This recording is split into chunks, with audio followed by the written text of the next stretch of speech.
Yo, what's going on, guys? Welcome back to a very special episode of Easy Buckets. How are you guys doing today? Hope you're having a fantastic day so far. In today's video, I got something that I guarantee you guys are going to love, especially if you're a big Lakers fan. We're going to be talking about the Lakers' final roster spots and talking about an under-the-radar target that nobody is talking about. I want the Lakers to target Glen Robinson III.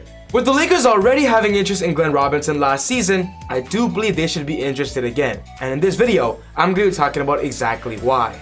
So if you're a big Lakers fan and want to know why Glen Robinson is a perfect fit, you're going to love this video. Just quickly, guys, I'm going to be giving away a bunch of copies of NBA 2K22. This is how you sign up. It's on the screen right here. So make sure you guys go ahead and do that if you haven't already. But without wasting any more time, let's talk about Glen Robinson to the Lakers.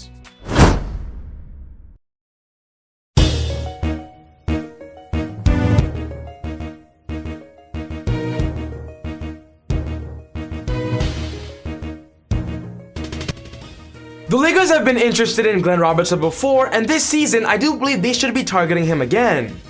As I make this video, the Lakers have 13 players on their roster. They just traded away Marc Gasol, and with that being said, they're gonna go into training camp with at least 14. And of course, they could max out at 15.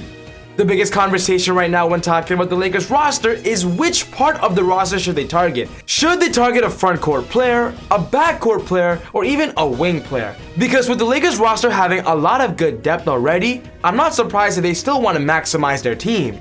We got this report to give us an idea of what the Lakers are thinking. The Lakers plan to keep 15th roster spot open, targeting third point guard, wing with last two slots.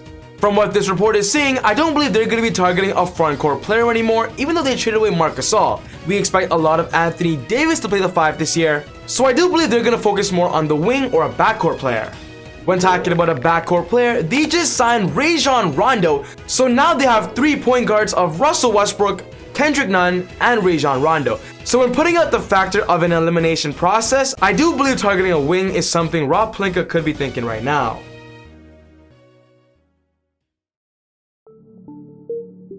And this is where Glen Robinson III comes in. If you guys don't know who Glen Robinson III is, he's a small forward shooting guard listed at 6'6", weighing about 222 pounds, and was drafted by the Minnesota Timberwolves in 2014 with the 40th overall pick. He's been in the NBA for 7 years now, and spent his past few seasons with the Sacramento Kings, the Philadelphia 76ers, and the Golden State Warriors.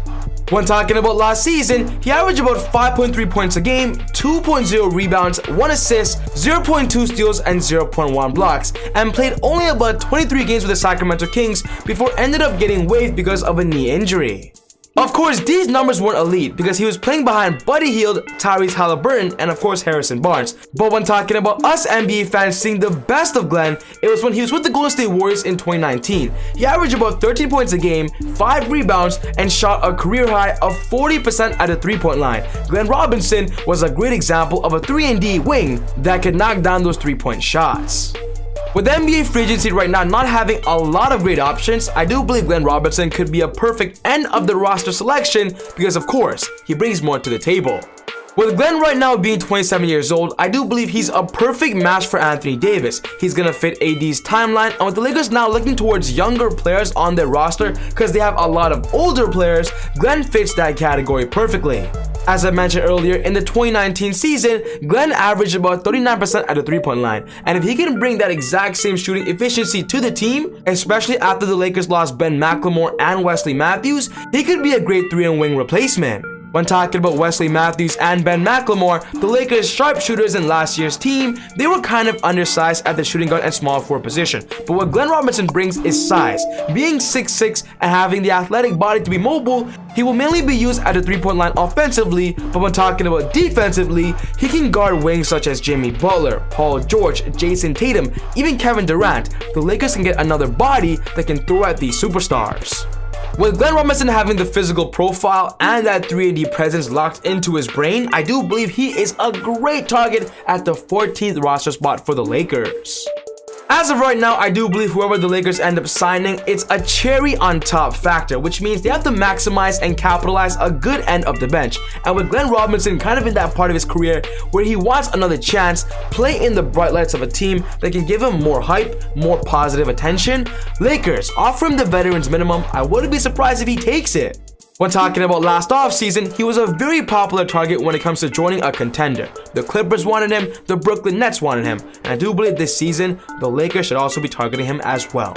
So yes guys, this wraps up my video for today, talking about the Lakers and them potentially signing Glen Robinson III. What's most important to me is I want to know your thoughts. Do you believe Glen Robinson is a good target for the Lakers, or do you believe they should target somebody else? Put your thoughts down in the comments below. But other than that, take it easy, God bless, and I'll see you all next time on Easy Buckets. Woo!